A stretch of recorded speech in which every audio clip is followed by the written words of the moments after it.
being a coin collector. The blog this week, which came out yesterday, Wednesday, was Tell Me About Yourself. Yeah.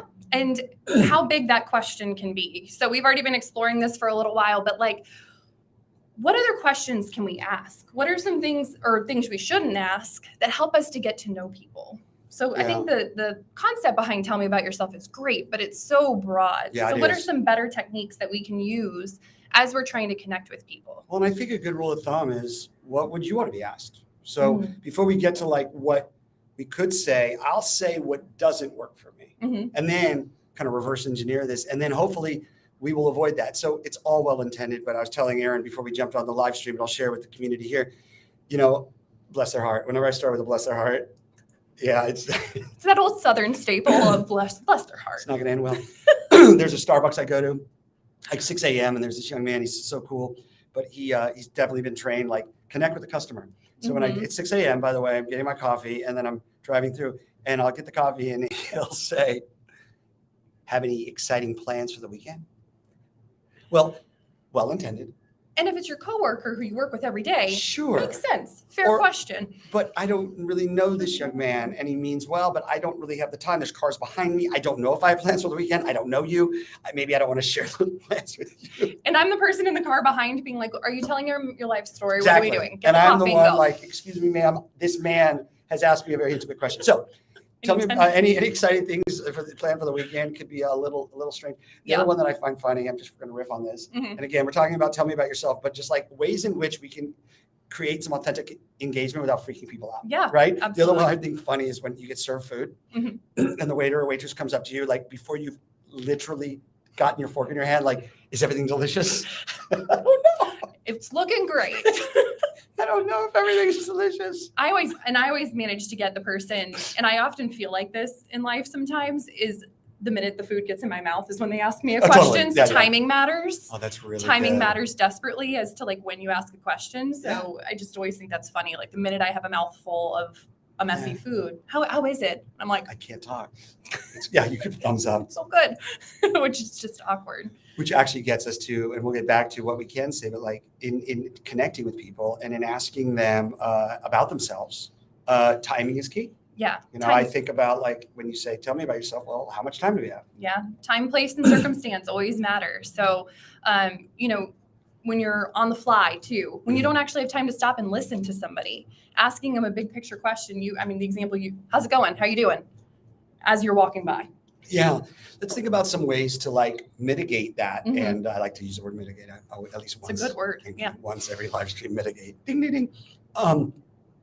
What about, first of all, like you said, assessing the situation first, knowing who the person is you're talking to, what's my relationship with them, what's the sound like? I mean, is there music playing? Are we in the evening setting? Are we at a social event? Because a lot of us in the workplace, you have to go to some social events, fundraisers, whatever it may be.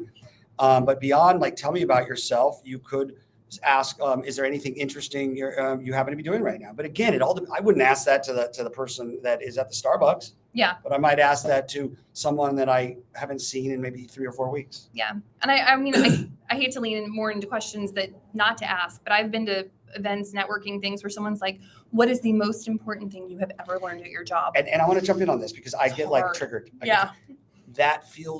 get it. It feels so forced. I don't think we have to do that. But when you were doing that, I was like, oh, that person, bless their heart, has read a book called How to Engage. Yeah. And actually, I can't speak for everyone. That would freak me out. Well, and I love the spirit of the question. I love that they're curious and want to know that, but it definitely puts somebody on the spot to where, when I've been asked that, and it's been more than once, I've said, I love that question. I'd have to think about that because I also want to give an intentional answer to what I think was an intentional question. So making sure we're protecting people. One of my jokes I often tell people is the question, where are you from? Yeah. Great question to find out a little bit about people's place points. This is really interesting. I'm a military kid. It's an existential question. Yeah. Where are you from? Well, where did I live the longest? Where was I born? Where was my favorite place? But not everyone has that story. So our church 2 Sundays ago did an exercise where they actually had us get up and move based on the regions where we grew up. Oh, interesting. So they had like everyone from the Southeast come here, everyone from the Northeast sit here. I was the only one from Hawaii. I was Oh, born in wow. Hawaii, so I was kind of like standing on an island in So some did that ways. feel No pun like intended. right? That's actually It worked good. out really nice. Did you feel like that exercise probably wasn't great for you? Did you feel isolated? I thought it was just kind of an interesting study of people, just because fortunately I'm not uncomfortable with those moments. I found the group from California and was like, I guess that's who I huddle with. But at the same time, safe questions for people matter. Yeah. And asking, where are you from? I think that's a safe question for most people. And people like talking about that piece. So just as you're engaging in different environments, as you go into networking scenarios, think of questions, and your advice earlier was great. What are questions you would want to be asked? And that could be, what's a project you're working on right now that's kind of cool? Or I think simple is better. I think if you are going to go even with where you're from, where did you spend your childhood, what are some of the most exciting things you're involved with, I would actually say those are like level 2 questions. Those are questions that I think you have to have a little bit of a sense of like trust and relate. Because even like, and this gets real sensitive, but like if you go where you're from, it could be potentially construed as long as if you aren't using discernment as like, are you not from the United States? Are you right? So it kind of let's simplify this. Let's not complicate it. And again, if you're joining us, we're talking about how to be a coin collector, really, how to address the statement, tell me about yourself, and ways in which you can enter that in a way where you're going to elicit a better response. So honestly, Erin, my answer to it is less about this is the script you should say. Sure. I think the answer is in the process leading up to it. Sure. And you said it earlier. It's assess the situation. What did you use to time, place, and circumstance. So that was we went right past that, but I was like, note that, because also what we're focusing on here is how we can have some practical, tangible, like good to do. So time. Yep. So like 6 a.m. in the Starbucks drive-through, plans for the when weekend. People are in their gym clothes, ready just to get their coffee and run, is not the time for a big question. But hey, I hope you have a great day. Yeah, that's perfect. Perfect time. I love this. I'm gonna steal this. I'll give you credit. Place, and then the circumstance. Yeah. So those 3 things can help frame how you decide to engage in a conversation. So if I know I'm passing by a colleague fast to leave out the door, I'm like, hey, how's it going? Not so much, as much as, hey, I hope you're having a great day. Yeah. Love to catch up later. Can we catch up later? Quick questions like that when you're on the fly. But when you have time at like a networking event to actually have intentional time with somebody, get to know them a little bit first. Find out about them. Find out, it is a fair question to ask. So who are you representing today? Where do you work? Yeah. Those kind of moments make sense. But then if you're on the other side of the questions, Good. That's where our coins really can come into play. Good. But I don't want to lose that TPC. Remember that. You get TPC in play. I think the statements, entries, icebreakers, warm-ups, those you'll be much more secure to honor others. Flipping it to ourselves, right? Like and in the blog, we talked about this a little bit. We'll kind of go there right now. These are some sort of ways in which we call them reminders. Sometimes we focus on good to-dos, right? How we can really, I talked about the end of the blog, I actually wrote like, make a statement. I actually made a play on like, it's not a question, it's a statement. So make yours. Yeah. So Erin and I wanted to share a few practical techniques and would love to hear from you as well. Hopefully our sound is good. And we got a check-in from Jason earlier on, our colleague saying mic check, but I think we're good now. We got on audio and sounds like we're humming along. But I'll share one. We'll kind of go back and forth, but one that we talked about in the blog, we talk about it when we teach Game On virtually and live, is a genuine smile is money. Absolutely. We're playing off of the value thing and the coin thing, obviously, but let's talk about that briefly. And if you watched this on the stream, when Erin and I were sharing our coins, we were smiling. Yeah, and the minute, you said Florida State football. Yeah. Florida State hasn't had football to smile about in a few years, but we just beat LSU. Yeah. So my smile was very authentic and very excited. But also, and it doesn't always just be like the alma mater. It could also, you mentioned your grandmother and the pound cake and reading her card, and there was a smile there. It's not about it making you bellow with laughter. Yeah, that's a different vibe. Does it bring you joy? Does it bring a smile to your face? I will tell you, and we'll go through all 3, but sticking with genuine smile is money. I will say it's way better to think about your coins and your values than it is to wait for someone to say to you, what's wrong? When that happens, first of all, there's something wrong with saying what's wrong. But if we are going to be in the business of teaching communication and teamwork, one of the things I want to implore for all of us is don't wait for someone to try to give you a motivational speech. Think about things that genuinely light you up and bring them into every scenario. It doesn't mean you talk about them, but bring them in your pocket metaphorically. So, okay, the first one, genuine smile is money. A smile can be seen. I don't know like the stats, but I can tell you a smile can be seen from a long distance away. Words can't be heard from a long distance away. So I would just say a smile is way more powerful and it amplifies way more than words. Absolutely. Yeah. The second point that was in there talked about how we value our values. Yeah. How are we really honoring those things? So Steve just mentioned, before you have to give a presentation, if you're someone who goes on stage for a living, and a stage can be anywhere. I always like to remind people that you're on a stage standing in the checkout line at the grocery store. So true. So valuing your values, that moment where you remember your purpose, you remember your why. I don't work for I work because I value the job I do, but I work for my family. I work to find that sense of purpose. I work for those things. And how do I remember that is part of my purpose? So before I get up to speak, if I think of my coins, if I think of my kids, I have 3 boys. You've heard me talk about them before. If I think of my boys, I'm going to be able to walk up with the most authentic smile. Yeah. Or if I'm getting to work with an audience that I've really been passionate about working for, and I get to think of them as a coin, the smile that comes through is going to be really genuine because I'm valuing my values. I want to add to that. When you value your values and you bring your coins metaphorically with you, I think it puts things into perspective. It does. That's one of these things we're talking about is tell me about yourself. Well, if we're going to really get in there and you're going to have the foundation to tell you about yourself, are you in a place where you're feeling clear and feeling grounded?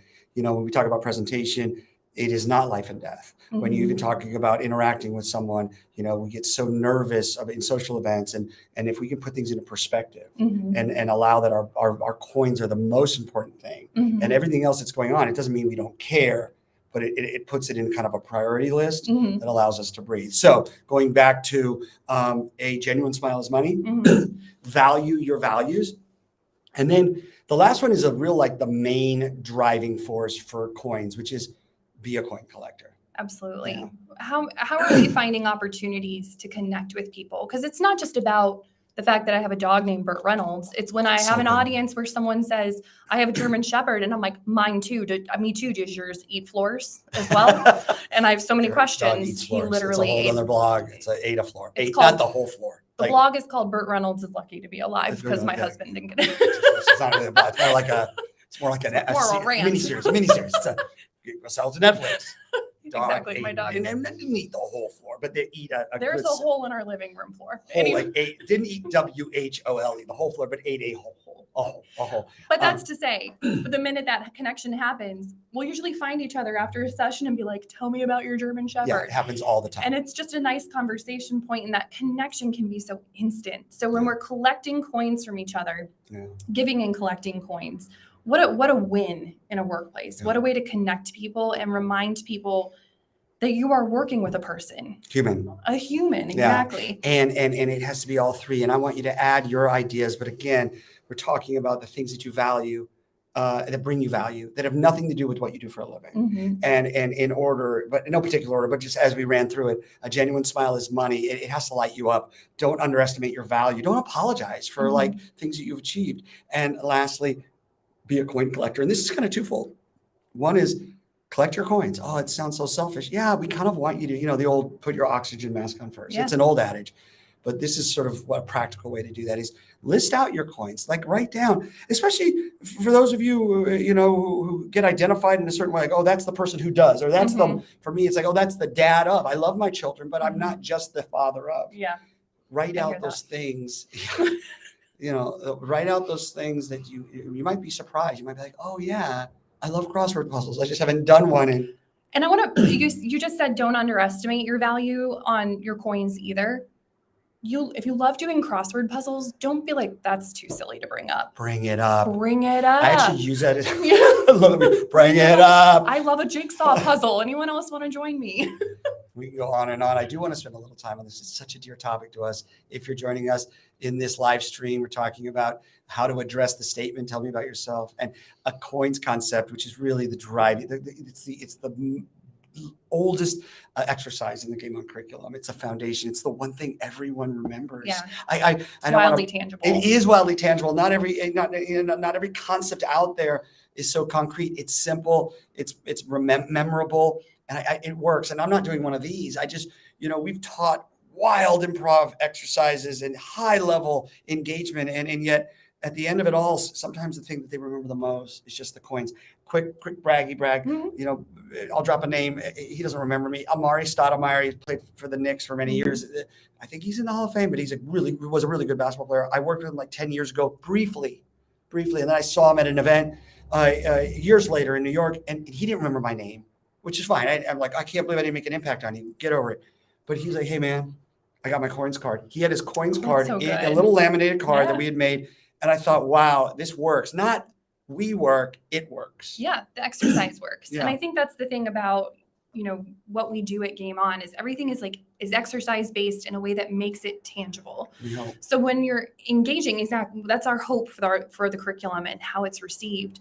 So what we want you to think about as you walk away from this live stream is how can you be a coin collector? Good. How can you give and receive coins in such a way that you are making meaningful and memorable impact on anybody that you're meeting Come on. while making them feel safe? Preach, and Aaron. comfortable. I love how you land that plane. And I'll add, now that we're on the tarmac, landed safely, seriously, make it authentic. And that's our hope as we went through people, places, pets, food. And then there's that bonus section. You can go outside of that category. But here's what we're looking for. Be honest and truthful, because we're trying to get away from that. If they say their favorite color is blue, then your favorite color is no. That's, first of all, it's weird. Everyone's caught up to that. Like, oh my gosh, you drink coffee? I drink coffee. This is so kismet. Stop it. Stop that. Yeah. And that kind of segues. I'm sitting here thinking about our song of the week, which is Getting to Know You, Julie Andrews from The King and I. Which sometimes it's Broadway musicals. Yeah, which is one of my mom's favorite movies. So I was raised watching it. But the line in it, getting to know you, getting to know all about you, getting to like you, and hoping you like me. Oh, wow. And that moment of like how we share things, it's not necessarily about getting people to like us. So I don't want to argue with Julie, but I'm going to argue a little bit with Julie. It doesn't matter if people like me, but it's about how we're getting to know other people. I love that. And I saw that Heather came in. Thanks, Heather, for joining us. We love when the community joins us. I love sharing this space with you, Aaron. Yeah, this was fun. It was really fun. I love how you land the plane. You get right to the point. It's so helpful. Be a coin collector. When people give you the statement, tell me about yourself. Think about maybe other ways that we can enter into that conversation. And I loved really what you said. Keep in mind time, place, and circumstance. Yeah, it'll make a big difference in how you engage with people. And just remember, on the side of every interaction is another human who is starving for connection. We want that time and we want that space. So honor each other and do good. I love that. Well done. So if you can subscribe, right? I'm doing this well, right? Subscribe. I'm not the best at the upsell. I'm not. Make sure you follow us on Instagram. Yes. You can follow us on our LinkedIn page, Facebook. We just want to connect with you. And if you want to learn more about Game On, you can always contact us through any of those platforms. We're always happy for you to jump into our DMs so that we can get to know a little bit more about you. I love that. We'll have a blog going out every Wednesday and then live streams 11:30 Eastern every Thursday. Thanks, Aaron. And we'll see you next Thursday, everybody. Cool. Be a coin collector.